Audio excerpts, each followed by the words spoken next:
Assalamualaikum warahmatullahi wabarakatuh. Perkenalkan, nama saya Diul Kifli dengan NIM S1A122125, Program Studi Ilmu Administrasi Negara, Fakultas Ilmu Sosial dan Ilmu Politik, Universitas Halu Oleo.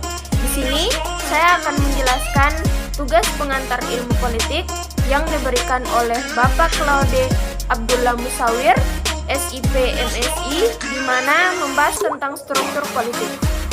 Mungkin langsung saja saya menjelaskan apa itu struktur politik. Struktur politik berasal dari dua kata, yaitu struktur dan politik. Struktur berarti badan atau organisasi, sedangkan politik berarti urusan negara. Jadi, secara harafiah, struktur politik adalah badan atau organisasi yang berkenaan dengan urusan negara. Untuk itu, politik selalu berkenan dengan alokasi nilai-nilai yang bersifat otoritatif, yaitu yang dipengaruhi oleh distribusi serta penggunaan kekuasaan. Menurut Mukhtar Afandi, kekuasaan adalah kapabilitas atau kemampuan untuk mempengaruhi, meyakinkan, mengendalikan, menguasai, dan memerintah orang lain. Dari pendapat tersebut di atas, terlihat bahwa kekuasaan merupakan fokus dari inti politik, sedangkan politik sendiri memiliki fokus utama adalah keputusan. Menurut Morton R. Davis, keputusan yang dimaksud adalah keputusan yang menyangkut kepentingan keseluruhan masyarakat dan bersifat dapat dipaksakan. Secara khusus, struktur menampilkan fungsi-fungsi sosialisasi politik, rekrutmen politik, dan komunikasi politik. Ketiga fungsi ini hampir selalu ada dalam sistem politik. Yang pertama, sosialisasi politik, yaitu merupakan fungsi untuk mengembangkan dan memperkuat sikap-sikap politik di kalangan penduduk atau melatih rakyat untuk menjalankan peranan-peranan politik, administratif, dan yudisial tertentu. Objek sasaran dari sosialisasi politik adalah keseluruhan masyarakat, lembaga infrastruktur politik atau interest group atau partai group, dan lembaga suprastruktur politik atau legislatif, eksekutif, dan yudikatif. Lembaga yang dipergunakan dalam melaksanakan fungsi sosialisasi politik ini adalah banyak menggunakan lembaga masyarakat yang sejak awal merupakan lembaga yang menjadi tempat berinteraksinya masyarakat dalam rangka melakukan pembinaan dan pengembangan nilai, norma, pengetahuan, teknologi, serta informasi bagi masyarakat luas. Lembaga ini adalah meliputi antara lain yang pertama, lembaga keluarga, sekolah, gereja, institusi pemerintah atau swasta, media, komunikasi, dan institusi lainnya. Rekrutmen politik yaitu merupakan fungsi penyeleksian rakyat untuk kegiatan politik dan jabatan pemerintahan melalui penampilan dalam media komunikasi, menjadi anggota organisasi, mencalonkan diri untuk jabatan tertentu, pendidikan, dan ujian. Tujuan yang hendak dicapai dari rekrutmen politik adalah terpilihnya penyelenggara politik atau pemimpin pemerintahan negara dari tingkat pusat hingga tingkat terbawah atau lurah atau desa, yang sesuai dengan kriteria persyaratan yang telah ditentukan dalam peraturan perundang-undangan yang berlaku dan atau yang ditentukan melalui konvensi atau hukum tidak tertulis yang berlaku dalam masyarakat atau rakyat Indonesia.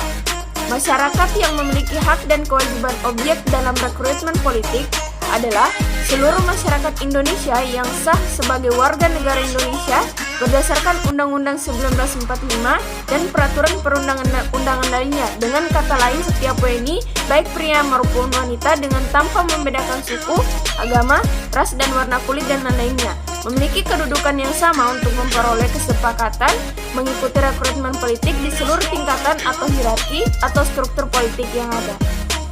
Struktur politik terdiri dari yang pertama, eksekutif. Dalam sistem politik, pemerintahan dan birokrasi merupakan struktur politik penting karena menyangkut bagaimana pembuatan kebijakan dan implementasi kebijakan dilakukan.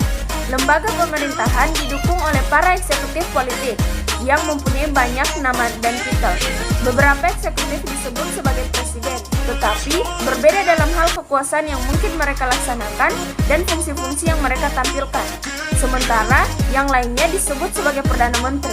Eksekutif politik juga mempunyai nama kolektif seperti kabinet, dewan, menteri, politbiro, atau presidium.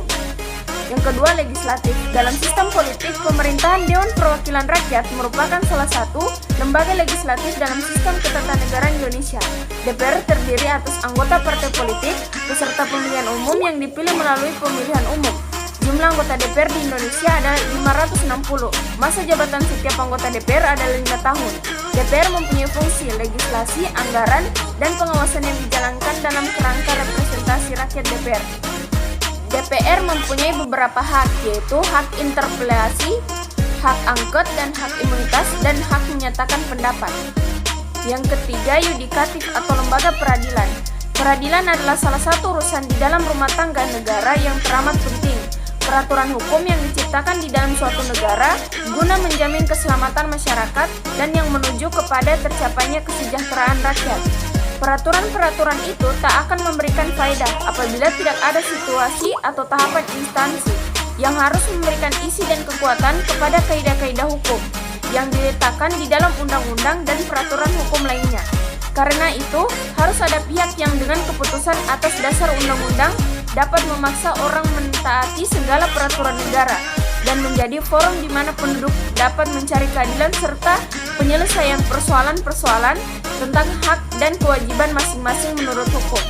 Secara mendasar, masalah utama yang harus dilakukan partai politik ke depan untuk membangun demokrasi di dalam Indonesia adalah yang pertama, partai politik tidak terlalu tergantung pada figur, tetapi harus mampu membangun sistem, terutama dalam pengambilan kebijakan-kebijakan strategis. Yang kedua, partai politik harus mengembangkan mekanisme organisasi yang terdesentralisasi, menciptakan keseimbangan kewenangan antara pengurus pusat dan pengurus daerah. Yang ketiga, partai politik harus membangun sistem manajemen dan penempatan personel berdasarkan pada pertimbangan profesionalisme. Yang keempat, partai politik harus memiliki mekanisme intern penyelesaian konflik secara damai. Adanya kecenderungan perpecahan atau munculnya kepengurusan ganda dalam partai politik menunjukkan lemahnya mekanisme intern dan kemampuan elit politik dalam menyelesaikan konflik. Yang kelima, partai politik harus menciptakan transparansi dan akuntabilitas publik dalam mengelola organisasinya. Perlunya pembatasan jumlah partai yang akan mengikuti pemilihan umum melalui mekanisme demokratis. Partai politik berkewajiban menciptakan mekanisme cek dan balances dalam sistem kepartaian nasional dalam rangka demokratisasi. Itulah tadi penjelasan saya tentang struktur politik.